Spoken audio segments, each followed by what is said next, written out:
Lane Kiffin joins us here on the podcast. Coach, thanks for the time. Really appreciate it. You got it. Thanks for having me. This is our last podcast before Valentine's Day. I'll start with this. We'll get to some football stuff in a minute. I'd like to have a little fun first. Is your opinion, is Valentine's Day an okay holiday? Is it sort of something you just kind of have to go through? Is it just a Hallmark holiday, or is it an absolute nuisance to man? I actually had a really good friend couple that still married, been married forever, and they actually had a deal, which I always thought was a great deal.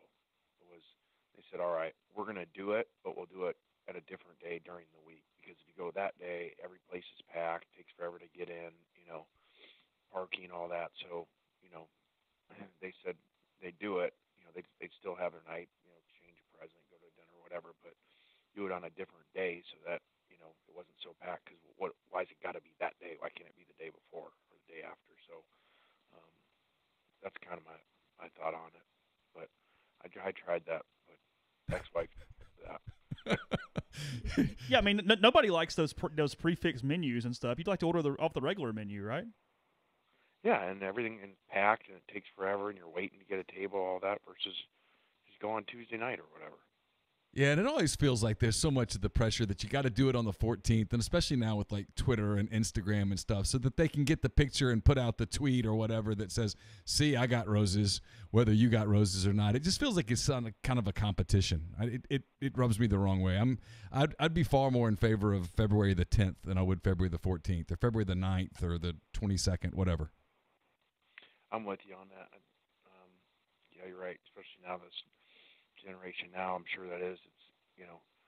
It's not as much about the experience, about the picture and, with the gift in hand. So look what I got, Speaking of, I know you hadn't had a lot of time to be out and about in Oxford, but obviously you're a celebrity here now. When you were in Miami and maybe even in LA as well, were you able to enjoy a little more anonymity in big markets like that, where obviously people may know who you are, but they're used to seeing, quote, stars, end quote, if you will, on a more regular basis?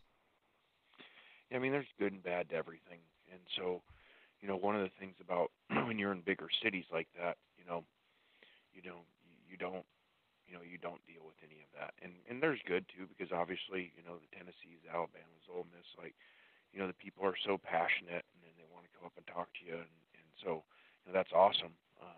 But at the same time, sometimes, you can't get from A to B, when you need to, where Fort Lauderdale, Miami, LA, those cities,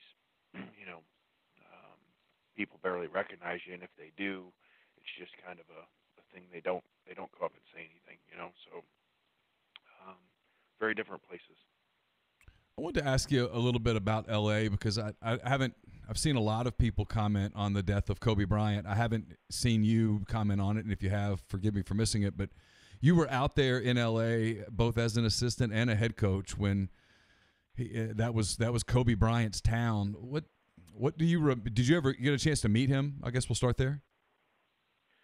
Well, this sounds bad, but I remember meeting him, but I don't think I really spent a lot of time with him or whatever. I just think we were at a couple different events or something like that. So I don't have a story about that or anything, but he was always around, very, which is unusual, to be a star like he was, always when people talked about him, not now, I'm saying, at the time, because everybody afterwards, kind of just says something positive, but at the time people always talked about how he took time, he took time to help others, and which is a lot of times people do as they get older, but they certainly don't do it, during their run of greatness in their 20s and 30s, and he was always doing that.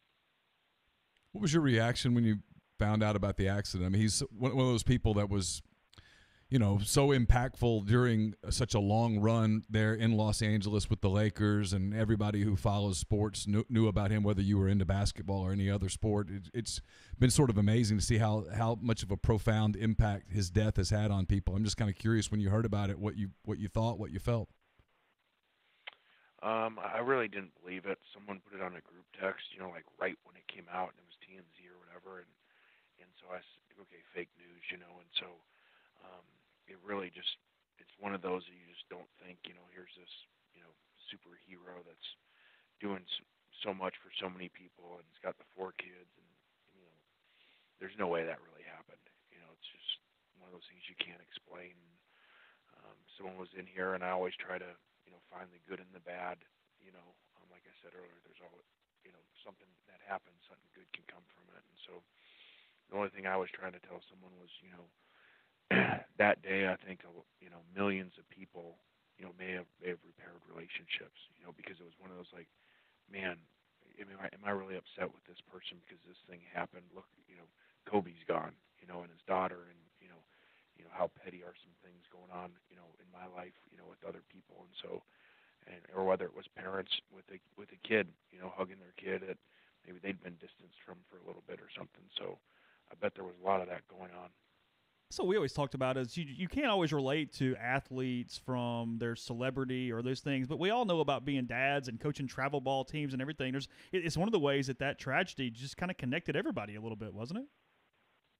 Yeah, and it just was so bad too, because you're going, all right, hey, these other lives are lost, and Kobe's just trying to help people. Where a lot of people, in Kobe's status, Kobe's money, everything, wouldn't be putting other people on there.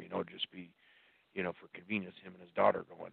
But that just again shows him helping others out. Switch to football a little bit. A lot of Twitter buzz about Mel Tucker taking the Michigan State job. So late in the process, obviously, we know why he did it. Offered him a ton of money and all these different things. Where do you fall on kids at Colorado? What their options should be? If I told you to put the NCAA hat on, what should be the rule as far as them potentially getting out or staying at Colorado if they so chose? I think the kids should definitely be able to get out. I think if you have, a head coaching change after you signed some paper, after you signed, obviously a big reason why you're going there was that, same with this early signing period, for instance, like the Mississippi State kids, for a change after you already signed, you should be able to get out. I mean, that doesn't, everything is supposed to be in the best interest of the kids, of the student athlete, and locking them into that certainly isn't. What do you think of the early signing period? I kind of hearing you talk about it a little.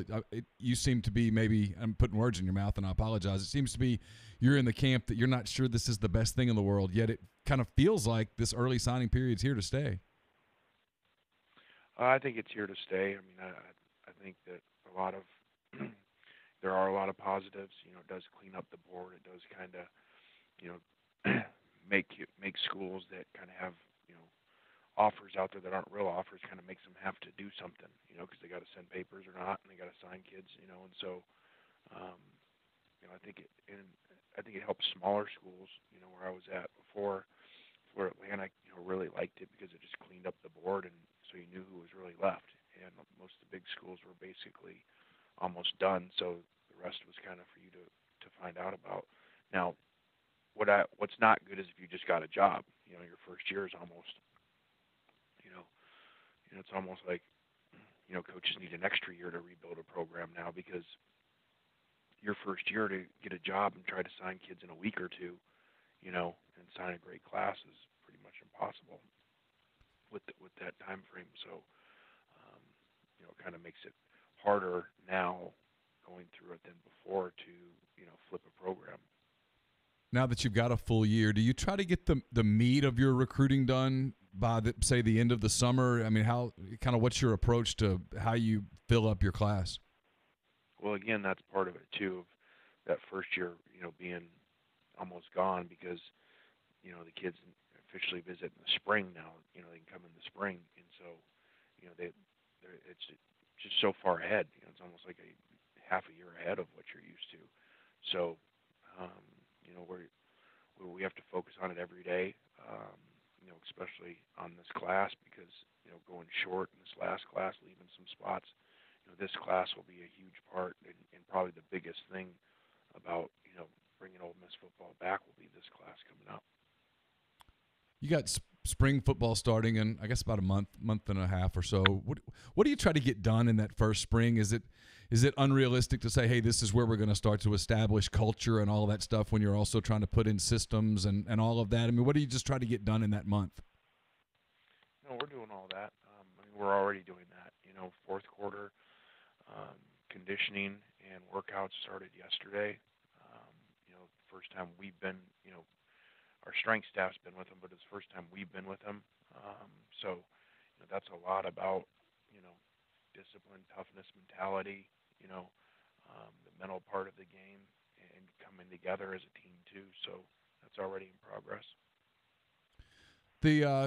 I know some people in the media. There was a list. ESPN put out a list yesterday. 12 most compelling games for next season. Ole Miss is on it twice. I dare say a lot of that is because of you. When they play up this Lane Kiffin versus Nick Saban rivalry as kind of must-see TV starting next season, when obviously he's at a pretty established program and you're in the year one of a rebuild, do you like that? Does it kind of make you shiver a little bit? I mean, it's because it's putting a target on your back in a game where, I mean, you're probably going to go in at least, from an odds maker standpoint as a bit of an underdog. I mean, it is what it is. I joked yesterday on Twitter with Feinbaum, about, saying he's going to be the first coach, that worked for him to beat him, and putting rat poison out there. And so, we're not focused on the Alabama game. I mean, we got so much to do in the program, and, whenever there's a coaching change where the previous staff's fired, it's, usually because they're not winning enough games and so have to come in and fix the program. So that's what we have to do, and that's not going to happen overnight, especially in the West. So, it'll take some time. And like I said, not to not be positive, but, that first year in recruiting, much different than, we went to Tennessee, signed a top 10 class. We went to USC, I think, signed the number 1 class in the country, in the first class, and we were hired much later than this. But, again, there was no early signing period. So, it's going to take a little time here. I know you're really into deep sea fishing, and obviously that was pretty easy to do when you're out there in Boca. Now that you're here, when you can't head off to go to the ocean or what, can you scratch the itch enough when you're like with lakes and ponds and stuff like that? No disrespect to that. I mean, because I know people love it. I used to do it when I was little up in Minnesota, and we'd go to Nebraska in the summer, and catch catfish. And so it's just a different world down there. Like my dad comes over in the backyard, we've got green lights, in Boca, and, there's catfish all over the place. And you don't want catfish when you fish. Like, you're trying not to catch catfish. Yeah. He's used to Nebraska where they were actually trying to catch catfish. But it's a little different world down there. Basically, the fish that you catch up here are about the size of the bait that you use down there. You have a favorite fishing story, favorite fishing exploit from when you've gone deep sea fishing? I don't know that I have a favorite one there. I really enjoy tarpon fishing when they're running down there. They're just so big. I mean, you're talking about catching 160-pound fish, and that they're so hard to find them, and then to catch them, and even though you can't bring them in the boat, and you don't eat them, obviously, just an amazing fish. Have you had any conversations with Mike Leach to this point? Mike texted me yesterday and asked if there was, which is I could totally see Mike doing this, and sure enough he did. They asked about private aircraft, private flights and private aircrafts, and did I have it in the contract, and what do most coaches get? Because I know he's figuring out it's kind of hard to get to Key West here. Oh yeah, exactly. A little, not exactly a commercial from Starkville to Key West. Well, hey, I know we've kept you long enough. I really appreciate your time. Look forward to getting to talk to you again soon. All right, guys, have a good one. Appreciate the time. Thanks.